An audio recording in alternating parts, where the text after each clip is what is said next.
Friends, നമസ്കാരം. Welcome to വിപ്നാസ് tasty recipes.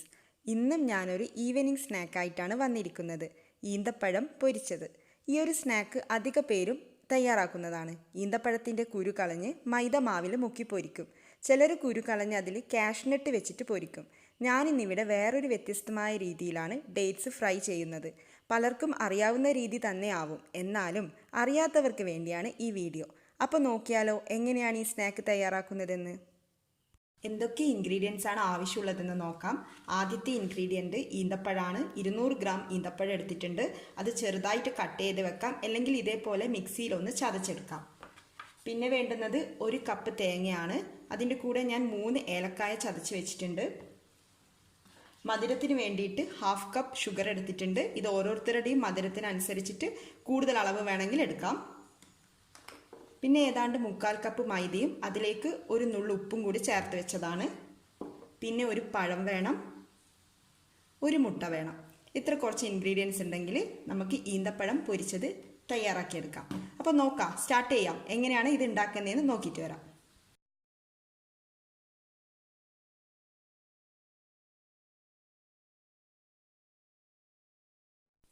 ആദ്യത്തെ സ്റ്റെപ്പ് ഒരു ബാറ്റർ റെഡിയാക്കുന്നതാണ്. ഇതിനു വേണ്ടി മിക്സിയിൽ മുട്ട, പഴം, മൈദ, ഒരു നുള്ളുപ്പ്, ഷുഗർ എന്നിവ ആവശ്യത്തിന് വെള്ളവും ഒഴിച്ച് ബീറ്റ് ചെയ്തെടുക്കുക. ഞാനിവിടെ 1 ടേബിൾ സ്പൂൺ ഷുഗർ മാത്രമേ എടുത്തിട്ടുള്ളൂ. കാരണം തേങ്ങയുടെ കൂടെ 1/2 കപ്പ് ഷുഗർ എടുത്തിട്ടുണ്ട്. പിന്നെ ഈന്തപ്പഴത്തിന് നല്ല മധുരമുണ്ട്. അതുകൊണ്ട് മധുരം ഓരോരുത്തർക്കും അവരവരുടെ ഇഷ്ടത്തിനനുസരിച്ച് ചേർത്ത് കൊടുക്കാം. പിന്നെ പഴവും മുട്ടയൊക്കെ വേണമെങ്കിൽ സ്കിപ്പ് ചെയ്യാം. അങ്ങനെയാണെങ്കിൽ സാധാരണ പോലെ മൈദ വെച്ചിട്ട് ബാറ്റർ റെഡിയാക്കി എടുക്കാം.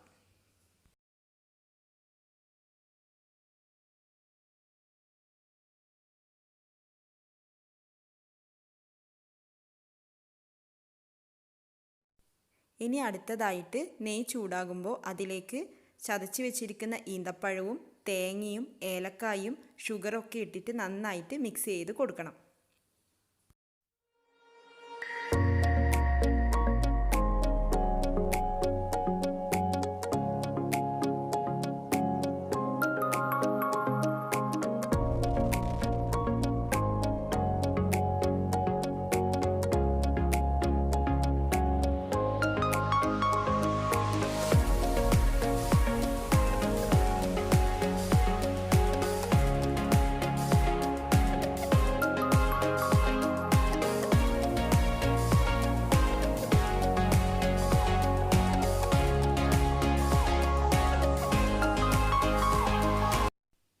ഈന്തപ്പഴക്കൂട്ട് റെഡി ആയിട്ടുണ്ട്.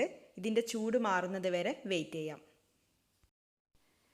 മൈദമാവും ഈന്തപ്പഴക്കൂട്ടും റെഡി ആയിട്ടുണ്ട്. മൈദമാവ് ഇതേപോലെ ഒരു പാകത്തിൽ വേണം, നല്ല തിക്കായിട്ടിരിക്കണം. അത് നമുക്ക് മാറ്റി വെക്കാം. എന്നിട്ട് ഈന്തപ്പഴക്കൂട്ടിൽ നിന്ന് ഓരോ ഉരുളയായിട്ട് എടുത്തിട്ട് അത് കൈവച്ചിട്ട് ആദ്യം ഉരുട്ടിയിട്ട് പിന്നെ അത് കൈവച്ചിട്ട് പരത്തിയെടുക്കാം. ഇങ്ങനെ നമുക്ക് ഓരോന്നായിട്ട് ഷേപ്പ് ചെയ്തെടുക്കാം.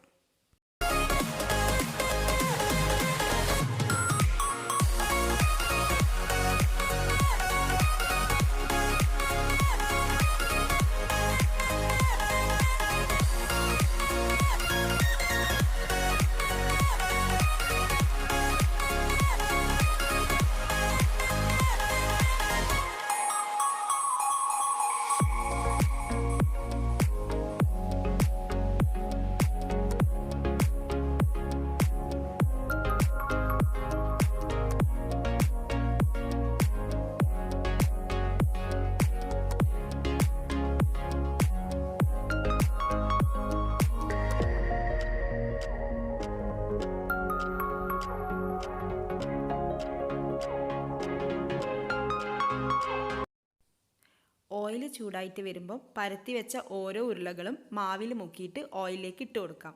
ഇത് അധിക നേരം ഫ്രൈ ചെയ്തെടുക്കേണ്ട ആവശ്യമില്ല. കാരണം ഈന്തപ്പഴം ആദ്യമേ തന്നെ നെയ്യിൽ വഴറ്റിയെടുത്തിട്ടുണ്ടല്ലോ. പിന്നെ പഴവും മുട്ടയൊക്കെ ചേർത്തത് കൊണ്ട് നന്നായിട്ട് പൊങ്ങി വരുന്നതും കാണാം.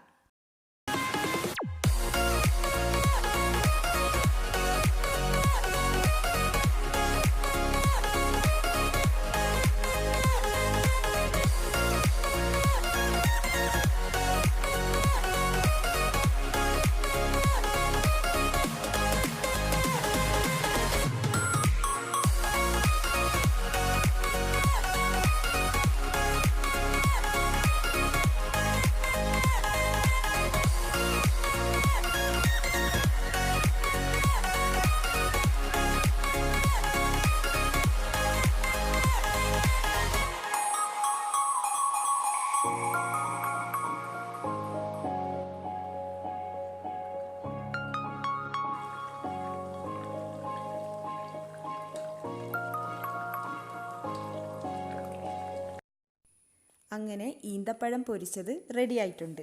സാധാരണ പൊരിക്കുന്നതിലും ടേസ്റ്റിയാണ് ഇങ്ങനെ ചെയ്തെടുക്കുമ്പോൾ. ഇതുവരെ ഇങ്ങനെ ട്രൈ ചെയ്യാത്തവരാണെങ്കിൽ എന്തായാലും ഒരു തവണയെങ്കിലും ചെയ്തു നോക്കണം. അപ്പോൾ നിങ്ങൾ എൻ്റെ ചാനൽ ആദ്യമായിട്ട് കാണുന്നവരാണെങ്കിൽ വീഡിയോസ് ഇഷ്ടപ്പെട്ടെങ്കിൽ ലൈക്ക് ചെയ്യണം, ചാനൽ സബ്സ്ക്രൈബ് ചെയ്യണം, ഫാമിലി ഫ്രണ്ട്സ് എല്ലാവരുമായിട്ടും ഷെയർ ചെയ്യണം. വീണ്ടും ഇതുപോലൊരു ടേസ്റ്റി റെസിപ്പിയായിട്ട് അടുത്ത വീഡിയോയിൽ കാണാം. Thank you.